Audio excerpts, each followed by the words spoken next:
Awesome. Hi, everyone. Welcome to the firm's Growth Club Summit that is powered by Intuit QuickBooks. Very grateful to have you online and join this session. This session that you've joined is adding advisory, keeping compliance, and how firms are expanding their value. So if that was the session you meant to come to, you're in the right place and you're good and you're going to learn a heck of a lot. I'm going to go through a couple of housekeeping things. We have had so many people register and so many people jumping in and getting a lot out of these sessions, and we're so happy to hear that. So let me go through a couple of our housekeeping. All sessions are being recorded and transcribed by our friends at Vinyl, and they are partnering with us on this event. So you'll be able to get all the recordings for this, to be able to download that knowledge and remember all of the things that were said, because there's been so much jam-packed into these days. Also, you've got CBD points, so it's 1 point per session. So the fact that you're here, you can get a point for that session, which is really great. And lastly, going to give you a chance to win some money. So you go into the draw to win $500 by sharing some moments online. So jump on LinkedIn, tag the firm, and use the hashtag Growth Club, and tell us about what you've experienced. Tell us about your best moments, and you could go into the prize to win $500. Not a bad day. Getting points and getting money. I like it. We want to say a big, huge thank you to the people that make this possible. All of our partners here for this event are on the screen. Again, big shout out to Intuit, who have definitely powered this and made it possible. We're really grateful to have them on board. But we have so many others on board, and so many people that hopefully that you've already heard from as well. So that's our housekeeping. Next, I want to start to introduce to you Mark Holton. And Mark has done so many things. There is so many dot points there that I could talk to you about, but I want to talk to you about a couple of things. And one is that Mark has been so trusted in this industry to talk on advisory and get people in a space where they're able to do more. And very grateful for that, and very grateful to have him here. Hot off the press, he's actually just gotten the Order of Australia very recently, because of all of his community work. He worked with Ronald McDonald House for 30 years, worked with the Regional Academy of Sports for 20 years. So this is a man that understands the community that he's in, the industry that he's in, and the people that he's doing a heck of a lot for and with. So I want to not take up any more time on this session, and over to you, Mark. Thanks so much. Thanks, Liz, and good afternoon, good evening, good morning, and welcome everybody, and welcome to a session that talks about how to create business advisory success. One of the greatest challenges I've found in my firm was, how do we actually take a strong compliance model and make it more engaging? How do we move from a focus on compliance to a refocus on reliance? And around 25 years ago, I started this journey. I was at a point in my firm where I was a bit frustrated. I was frustrated with clients. I was frustrated in complaints. I was frustrated in pushback on fees and the rest of it. And I thought, there's got to be an easier way to make $1. So I went to a seminar in Sydney. I saw a piece of software, bought 2 licenses of it, had no idea how to use it. Got back to the firm and had pressure put upon me by the other partners as to why we just spent a fortune on something that theoretically was going to make us money, but no one quite knew how. The one thing I did work back in those days was a desire to get involved with clients, and a desire to meet with clients, and a desire to try to make their businesses a little bit more valuable tomorrow than it otherwise was today. So I decided to go down the advisory pathway. It's at least 25 years ago now. And throughout that period of time, I've probably done roughly 4,000 plus consultations with clients in a variety of different industries and a variety of different circumstances. And the one thing I know about advisory in an accounting firm is that it doesn't replace anything. This is a value add. This adds on to what we already do in our compliance model. So what I'd like to do this afternoon, in the amount of time we have available, is talk to you a little bit about our journey. What we did well, what we didn't do well, what we could have done better. The old one, if we went back to tomorrow and started again, what would we do differently?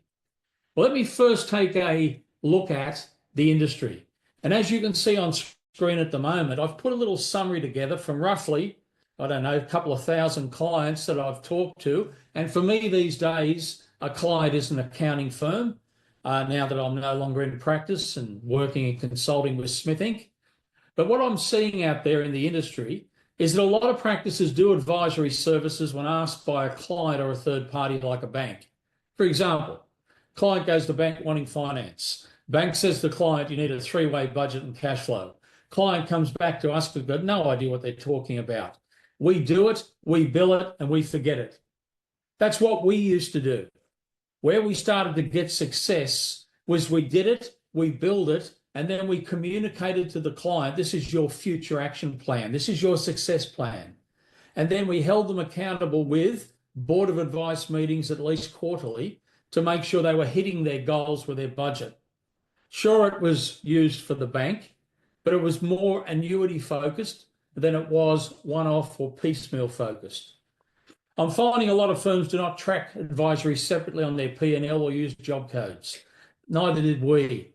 But until we started doing that, we had no idea how much we did, what was advisory compared to compliance, because it was all sitting in one pot. Once we started to separate it, we had a better idea of budgets and advisory, KPI and advisories and achievables. It's not promoted proactively. Why? Well, a lot of firms say to me, I haven't got the resources, haven't got the time, got too many clients, can't afford to do this stuff. But there are so many firms over the last 2 years, I would say, that have approached me saying, Mark, I want to do advisory. How do we get started? And I'm going to talk to you a little bit today about how to get started. Some firms link it with compliance services, okay? But compliance services are wonderful.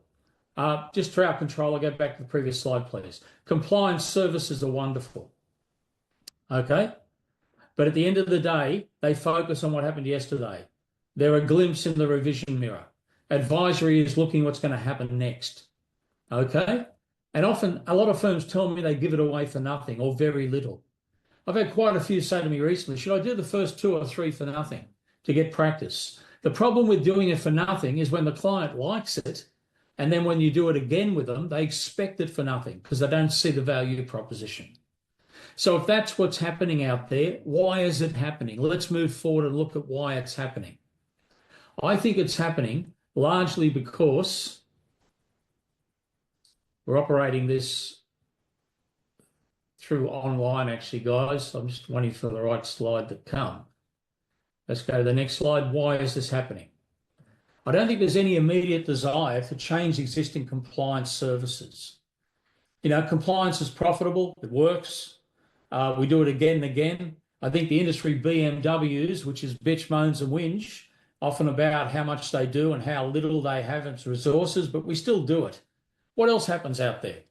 Well, at the end of the day, okay, there's lack of strategic direction in the firm. I'm doing a lot of strategic planning with accounting firms, and one of the strategies set in that process is how do I get an advisory division going in my firm as well as compliance? How many clients will I aim to do over the next 12 months? At how many per month? At what fee per month? That way we can at least see the success measure. What else is happening?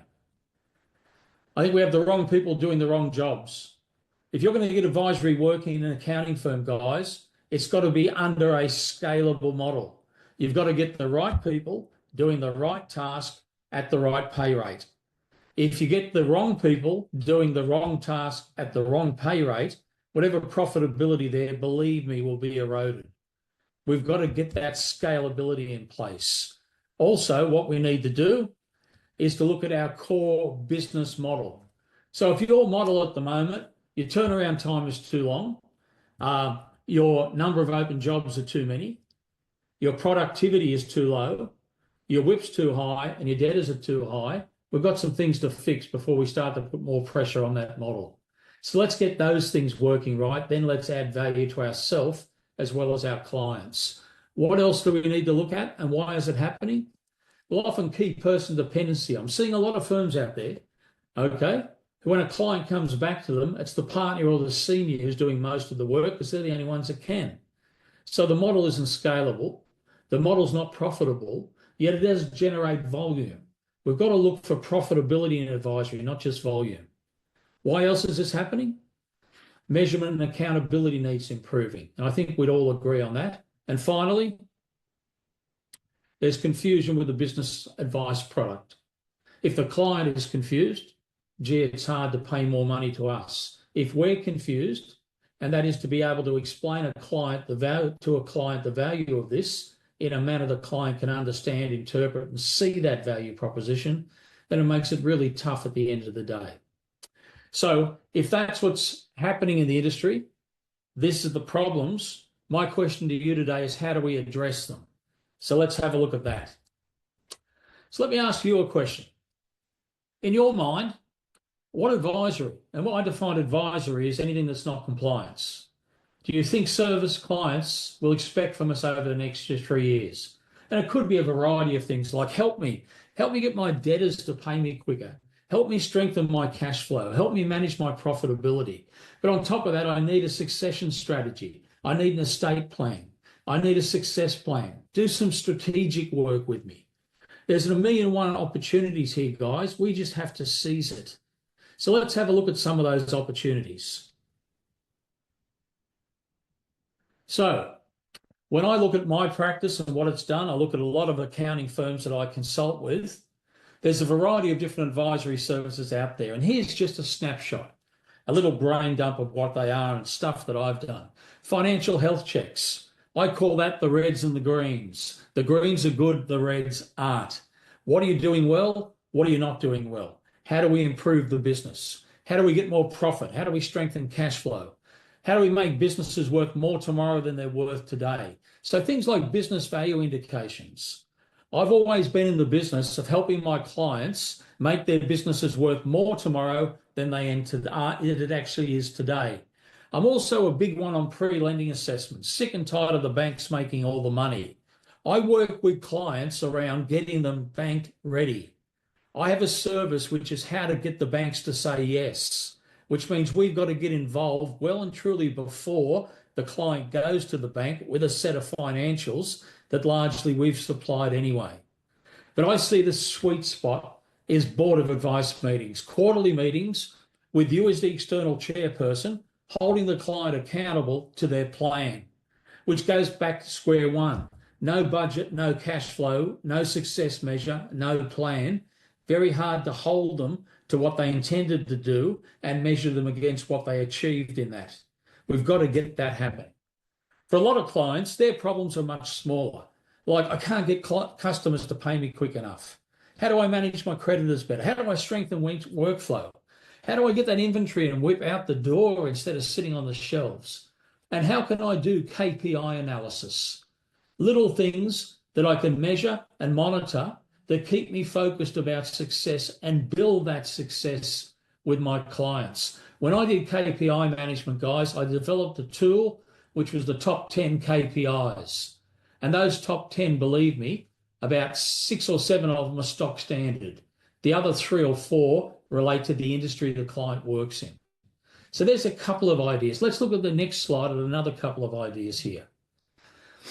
And that is business value indications. Let me show you how I do this with a client. Firstly, what we do is we have a discussion with the client, okay, talk to them about how long they're going to stay in business before they want to get out, and then upsell them to a pre-value or a business value indication, working out what their business is worth today.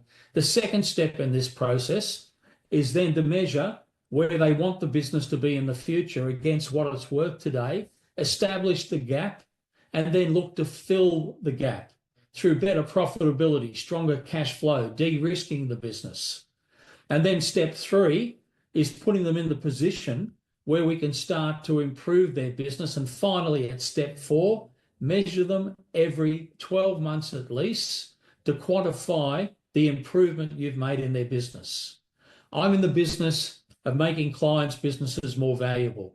I've got to start by looking at what it's worth today, what they want it to be in the future, how we get it there, and monitor and measure it as we move forward step by step by step. The other thing I've done a lot of work on, I see the industry not doing much on, is the next one, which is pre-lending assessments. So how does this work? Let's take step one. Step one is analyse their banking covenants. I was very fortunate to train some of the major banks in Australia on a piece of software called Optimist, which they still use for risk assessment. So out of that, I know what the banks are looking for when it comes to key banking covenants. Happy to share those with you later. But if I know the banks are looking for X, the next step in the model is where does your client compare to the banking covenant? And if X is lower, like their interest covers 1.6, the banks are looking for 2. Step 3 is then look at their profitability, look at their EBIT, look at their recovery of interest, and step 4, get them in the position when they do go to the bank that the bank is more likely to say yes than no. The other side of this equation is we find out too late the client's gone to the bank. It's too late for us to get involved. This sort of stuff should be done 3 to 6 months before the client goes to the bank. So we've got to get inside their head. We've got to find out what's important to them. We've got to ask them a key funding question, and that is, are you looking to borrow money in the future? If so, how much, when, what for? And then bang, in you go with your pre-lending assessments. Additionally, what we can do with clients as we move forward is some of the higher level stuff like estate planning, assisting them with government grants, succession, strategy, 3-way budgets, regular reporting. I think strategic planning is the missed opportunity. I'm doing so much of this with accounting firms working out their future strategy. Where are they today? Where they want to be in the future? How they get there? Who's going to do it? When's it going to be done? And when do we celebrate success? And then from that is building a plan that's going to help them achieve each of those strategies. Why aren't we doing strat planning sessions with clients? It will lead you into so many opportunities.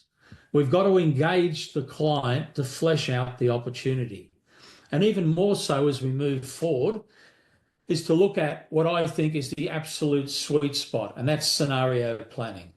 This is how would you like to see the financial impact of key business decisions before you make them? Not after you've made them, before. This is our crystal ball service. Let me show you what that decision will do to your business before you make it. So then you'll go away with the knowledge to make the right one for you. And I call this the should I's or shouldn't I's. Should I buy that new car? How do I fund it? Should I, stop renting that factory or office and buy one? How do I do that? Which leads to structuring opportunities. Should I employ that new person? Should I debit and credit?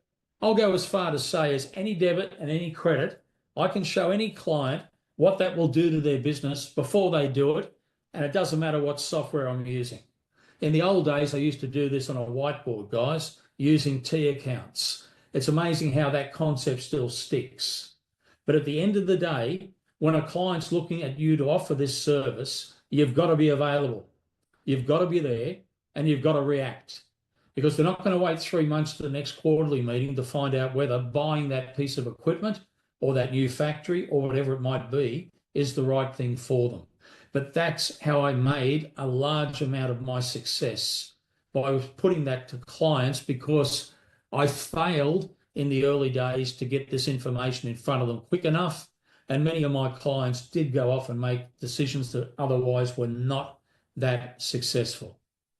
So if that's some of the opportunities that are out there, let's move forward and have a look at where we currently sit.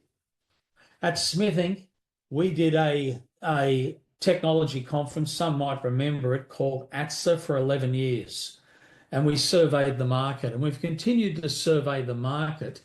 And to give you an idea, this is some of the stats that we found when we asked accounting firms, and I asked them all, by the way, before I start working with them, what are you currently offering in advisory? How much money are you making from it? And that from Carla, I've seen ATSA was the first accounting conference. Well done, Carla. And then on top of that, How can we do more? But when you look at the service that is offered more than any other advisory service, it is cash flow and budgeting. I asked clients this through COVID and it escalated to no end.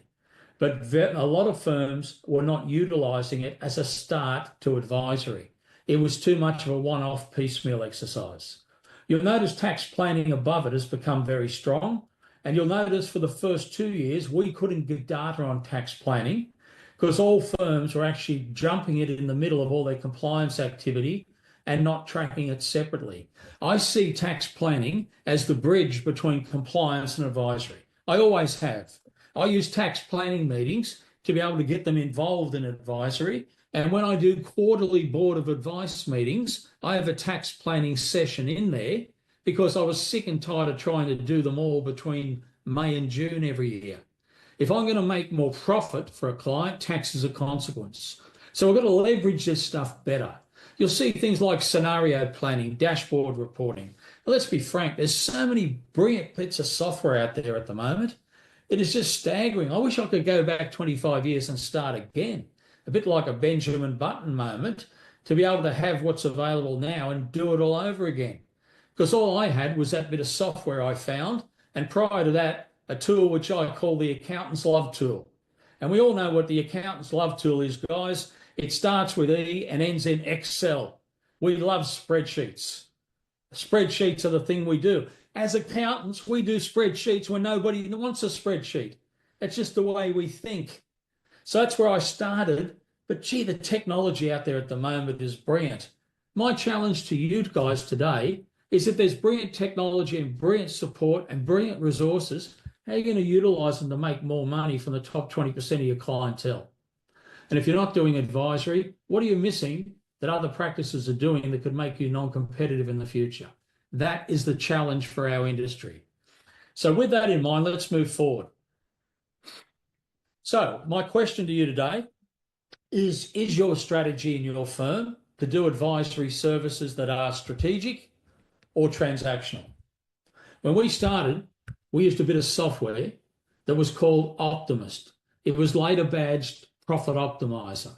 And I've trained 900 odd firms in how to take that tool and use it in an accounting firm, not how to drive it, how to use it, how to consult with it. Our focus was transactional.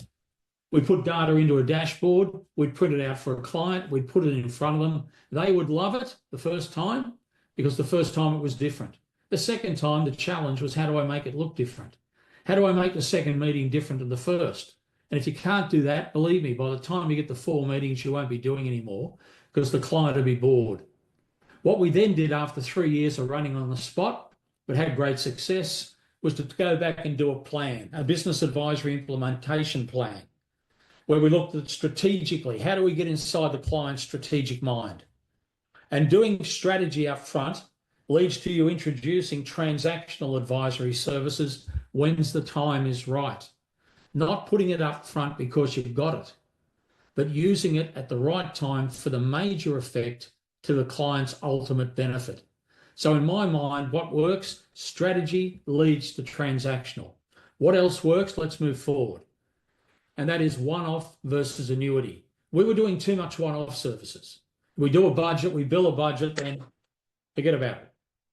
When we started to take the budget and the cash flow and turn that into a success plan, and then meet with the client quarterly and hold them accountable to their plan for the last 3 months compared to what they achieved, their reds, their greens, and then having a discussion about why didn't it work? What went wrong? What didn't we plan? What did we plan? And then looking at the next 3 months. Because in my mind, advisory is not looking backwards, it is looking forward.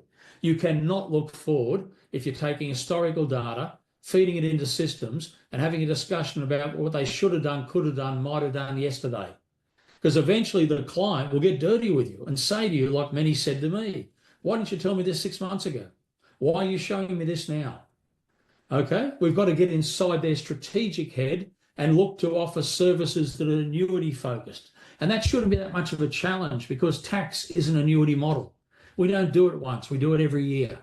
The numbers change, the circumstances might change, but the system doesn't.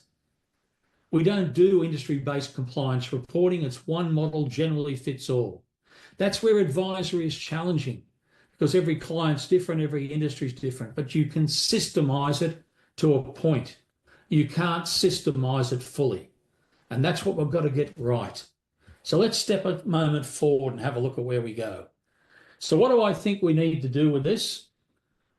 Well, I think there's one challenge, which is how do I get the right systems in my firm to be able to create success? The second challenge is what processes do I need to put in place to be able to ensure that I can do this the right way? And what that leads to is infrastructure. And by infrastructure, I mean, one, what advisory services are you going to offer? Two, to whom are you going to offer them to? Three, how are you going to explain it to them in a manner that they see the benefit in simple client speak? Four, what does it cost you to deliver that service? Five, how much you're going to bill it for so you get a great return on the investment of that particular service. And six, how do you turn the service into an annuity session tomorrow? So what we do today becomes much more involved and much more lucrative to you and your client in the future. I can provide anyone with systems and processes. I've done it for 25 years. I've got a bucket load. What I can't provide people with is step three, and that's people. You've got to get the right people on the boat. If your practice is struggling in capacity, you've got to get that fixed. The two things that'll kill advisory is a lack of commitment from the top down and a lack of capacity within. I've had firms just recently recognise that nowhere in the firm do they have the people resources to do advisory. So they went out there and recruited someone and set it up properly as an advisory division, just like they set up a financial planning division or a HR division or an IT division. They didn't try just to drop it on already busy people who are doing compliance work and comfortably doing it, because at the end of the day, everyone goes back to their comfort point. So if we see those three things, let's look at how we actually can change to get there on the next slide.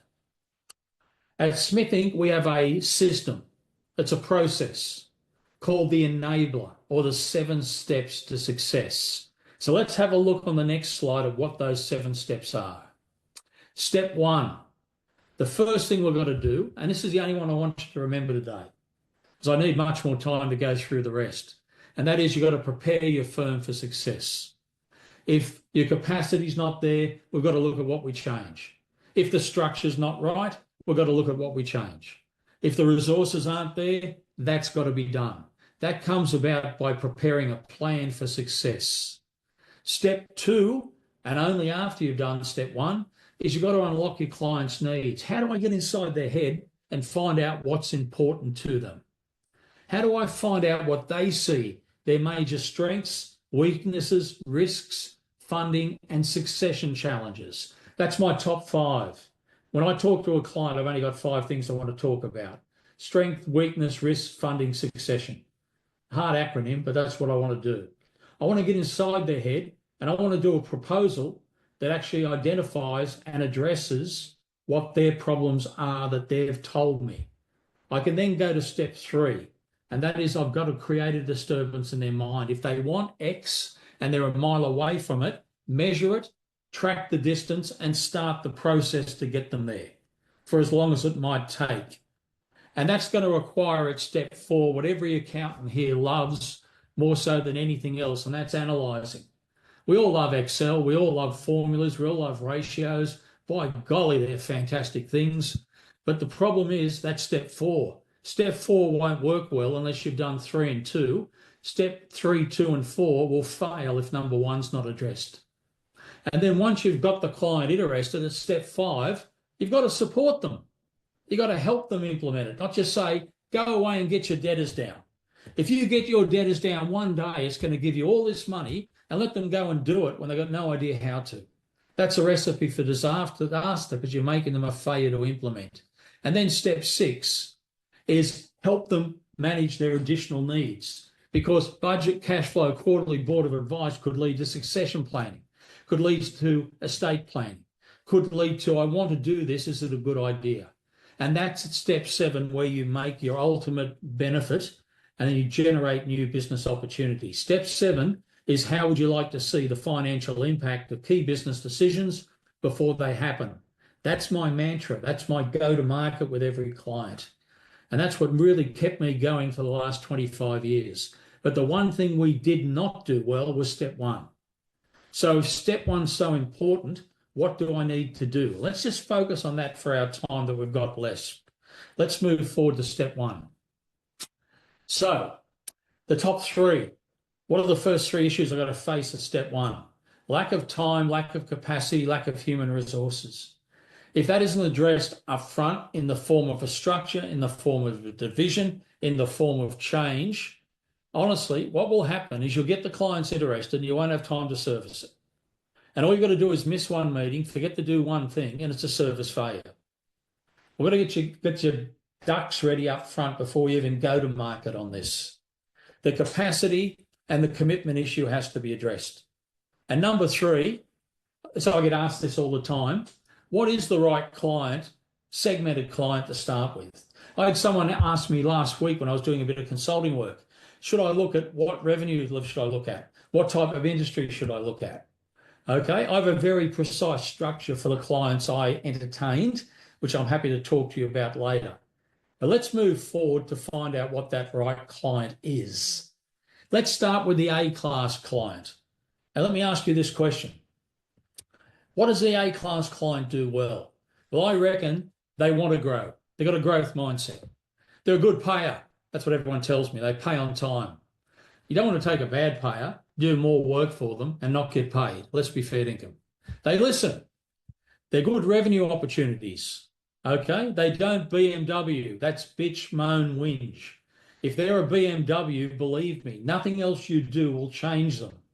So if they are a BMW, probably they're not going to be sitting in the areas we're going to aim for. They're looking for advice and they see us in partnership with them. They see us as a partner, in success, the ideal client, but not the ones I'm going to choose in the first 3. I'm going to go for the next category, which is a B-class client. And you know why? Because generally they're missing one A-class behaviour. Maybe they were a good payer. Maybe over the last 6 months they've been recalcitrant. And when you start to dig into why, largely it's because their customers aren't paying them quick enough, which means they're not paying us quick enough. So how can I help them out of that situation? When I'm looking for an ideal client, I'm looking for a client that's leaking cash. I'm looking for a client whose one key factor, one key driver, one key indicator has gone south. It might be that their debtors days have gone up. It might be their inventory days have gone up. It might be their price points haven't changed. And I'm going to work with them to improve one thing first, and then we'll move to the next one. And the third category, and even more important than anything else, is they have the right behaviour. They have the right attitude. I'm probably not going to go near the C class, as you can see on screen, because they miss many A-class behaviours. I'll tell you one thing, I'm not going to go near the D class because they're totally opposite of A's. So I challenge you today, in your firm, do you have any D-class clients? I call them emotional vampires because they'll suck the blood all day and don't want to pay for it. They're the ones that are calling you every 5 minutes and don't want to pay for the privilege. My question to you is, how'd you get them? I'm sure you didn't market it. I'm sure in your firm it doesn't say, if you don't want to grow, if you're a lousy payer, you fail to listen, shocking revenue opportunity, you do BMW, you don't seek advice, you're not looking to work with us, walk upstairs, we're the firm for you. So my other challenge to you today is how much of those D-class clients are sucking the capacity out of your business and basically reducing the yield you achieve. And if that is the case, then your structure has to change at the enabler process, step 1, prepare for success. What's ideal to me? Leaking cash, one key driver gone south, want to improve their business. The A class probably already doing that well. So we'll get to them. But my other focus with clients and advisory is I'm only going to target the top 20% of my clientele. I want to take a client that already loves us and make them love us more. I want to take a client that's paying me 10K in compliance and turn it into 20K in the next 12 months. So this is a value add. Advisory adds to compliance. But we've got to get our ducks in a row. We've got to get that first step right. So let's move forward. Okay, the 5 key steps. First thing, I believe we need to implement a structured trusted advisor model into our firm. Now, I don't have time to go through the trusted advisor model, but I'm more than happy to talk to anyone offline about this. But you are the trusted advisor. Whoever has the relationship with the client is the trusted advisor. They're the ones that will engage the client. They're the ones that will be there to hold their hand. But they don't have to be the one doing all the legwork, dotting the I's and crossing the T's. You've got a team for that. Think about how you run compliance. The people at the top of the tree generally are focusing on client development, client satisfaction, new opportunities. We've got to get that built here. The right infrastructure, step 2. What am I going to do? Who am I going to do it with? How much is it going to cost me? What am I going to bill it for? How often am I going to do it? How do I engage the client? We've got to get that right in your plan before you go to market. My attitude is if a client walks in this afternoon and says, I need X, do it. Do it. The entire industry does advisory. It's not one firm that doesn't. We just don't do it in a structured fashion. And because the systems, processes, and people resources aren't right, I think we leak too much profit. I really do. Because we were, and that's what we have to change. We also identified the critical component of step 4, and that is you've got to have an engagement model. A client walks through your door in compliance, they go through an onboarding process. What happens when they've got an advisory issue? Do you onboard them in advisory? Do you engage them, find out what's important to them, address the proposal to be able to satisfy what they see as the need? I think too often we tell them what the need is. We've got to listen. We've got to get inside their head because what we think's wrong doesn't necessarily correlate with what they think is wrong. And step 5 is how do we deliver the services using client-centered models? With all the brilliant software and systems and processes out there today, how do I take that and build it into a structure where I'm using it for the client's benefit? Hence, I'm billing it on value, I'm making money from it. The problem here with number 5 is it's very hard to do it if you don't have the right structured model in place. You don't know who you're going to sell it to, when, what for.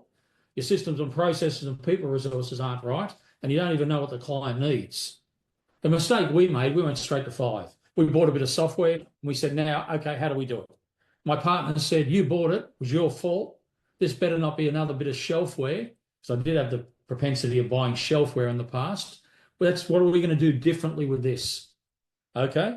I wish I had my time again, guys, but this is how we succeeded. And if they're the 5 key steps, what's next? Well, I reckon you should take heed of a fellow who I've studied and looked at the model for years and years and years, and that's Bob Iger, who's chairman and now CEO of Disney Corporation. And I love this quote. It says, all change or innovations that have happened in this world are due to people willing to see something more than others see. Where others see roadblocks, successful people see opportunities. I'm going to have a bit of a Benjamin Button moment here at the moment. I bought a bit of software, and I think you've all heard of the one that I bought probably almost 30 years ago. I mucked around for 3 years. I restructured the firm, and we had enormous success. But the one thing that we did was we're willing to see something more than our competition saw. Because our competition was so heavily, managing, compliance activity, they really didn't notice what we were doing differently. Yeah, we had roadblocks, but we were determined to work through them. And I think the success that we had in advisory goes right back to day one, when we decided to put a plan together and then held ourselves accountable to that plan, to the actions, to the objectives. And we never veered off that, even though it was tempting, particularly when times got busy. I see that as probably the greatest opportunity here, is how can you be more creative in delivering the services you know clients want? We know clients want this. but how do I get my firm right to deliver it? Which brings me on to the next slide. And that is the last thing I'll talk to you about today, because we're just about out of time. And that is, I challenge you to start. I challenge you to step off the curb. I challenge you to grow the size of your practice revenue without increasing the percentage of all compliance work, because that was always our goal. Could have doubled our revenue, could have gone out and bought someone. I've done that in the past, went out and bought another firm. It was like buying a used car. It looked shiny on the outside. When we looked inside, we thought, what the hell did we do? And most importantly than anything else, have a bit of fun. I've had a great time. I wish I did it early in my career. Okay? Advisory for me has been the greatest thing I've ever done. Had I not gone down that pathway 25 odd years ago, I probably wouldn't be in the industry. I probably wouldn't be talking to you about it now. But take the challenge, have a bit of fun, and have a good time with your clients too. Believe me, they respond to it. Which leads me to our final slide today, and that is to say thank you. If anybody wants to contact me, they can get me through smithinc.com. If anyone wants to have another chat about this and talk about your firm, more than happy to do. But for as far as we go today, guys, that's about it for me. Thank you to our web host for managing the slides for me. You did a brilliant job. And more importantly, guys, thank you for listening. It's been an absolute pleasure. Cheerio.